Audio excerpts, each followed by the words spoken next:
Washukiwa watatu wa ulanguzi wa dawa za kulevya wamekamatwa katika eneo la Ichuga mpakani mwa kaunti za Laikipia na Nyeri baada ya polisi kupata kilo 18 za bangi katika operesheni ya pamoja ya kupambana na mihadarati iliyofanywa na maafisa kutoka kaunti hizo mbili. Kulingana na OCPD wa Kieni Mashariki David Maina, maafisa hao walipata misokoto kadhaa ya bangi ikiuzwa katika duka moja kabla ya mshukiwa kuwaongoza hadi nyumba iliyokuwa ikidaiwa kutumika kuendesha biashara hiyo haramu.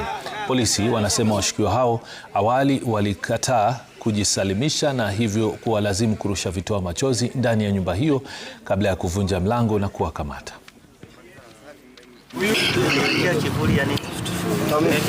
Hii area imekuwa very notorious na ndio tumeamua leo tufanye joint operation kwa sababu ya haribu watoto ya kutoka na nyuki na pia ya haribu watoto ya kutoka wilaya ya Nyeri. Kwa hivyo